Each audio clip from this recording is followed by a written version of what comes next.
لماذا تحتفل كل إنجلترا بالشهب النارية وبالمفرقعات وب يعني fireworks كما يسمونه هنا يوم 5 نوفمبر من كل سنة؟ ما هي قصة هذا الاحتفال؟ لماذا الكل يقوم يعني هناك أصوات عديدة من الساعة 7 إلى الساعة 12 الكل يحتفل بهذه في كل الأحياء، تسمع مفرقعات. ما هي القصة؟ القصة هناك كان شخص اسمه جاي فوكس، كان بروتستانتي ولكن أمه كانت كاثوليكية أيضا، ثم تحول اعتنق الكاثوليكية وذهب إلى إسبانيا لمساندة إسبانيا الكاثوليكية في حربها ضد هولندا البروتستانتية، يعني كان يخدم ملك إسبانيا. ثم بتآمر بينه وبين ملك إسبانيا وبين البابا الفاتيكان رجع إلى إنجلترا وشكل عصابة، وهذه العصابة كانت مهمتها هي قتل الملك وتفجير البرلمان الإنجليزي ثم إعادة الكاثوليكية للدولة. يعني كانت على شكل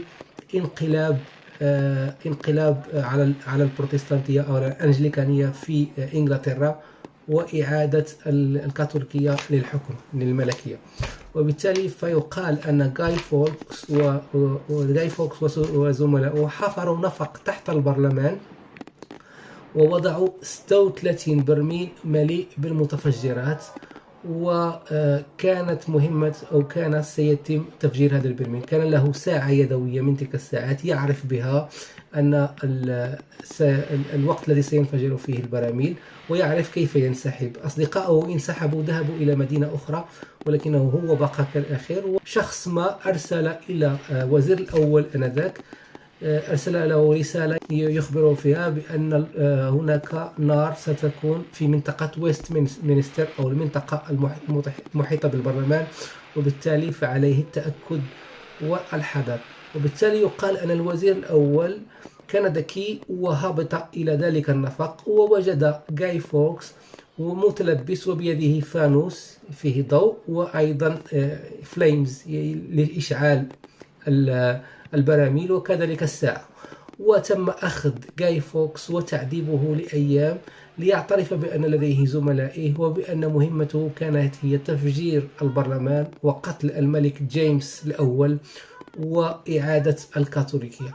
هذه القصة وقعت سنة 1605، يعني أكثر من 400 سنة الآن، ومع ذلك الناس تذكرها وكان حدث. ولسنوات كانت هي يعني الهدف منها هو معاداة الكاثوليكية في البلاد، ولو أن الناس الآن نسلوا تلك الحرب المذهبية التي كانت بين البروتستانت أو الأنجليكان وبين الكاثوليك، وأصبحت فقط عادة يحتفل بها كل الإنجليز، لأن هناك مدن فيها كاثوليك بكثرة كمدينة ليفربول مثلا، ومع ذلك كل الناس وأغلب الناس تحتفل بالفاير ووركس. البلدية تحتفل بالفاير ووركس ويحتفلون بالمتفجرات والمفرقعات وأمور كهذه. القصة ككل أنا يعني لا أصدقها. ربما هناك كانت مؤامرة عكسية، يعني أن الملك والبرلمان والوزير الأول كانوا يريدون إشعال أو يعني إشعال الشعب ضد الكاثوليكية، وقاموا بصناعة هذه القصة ككل.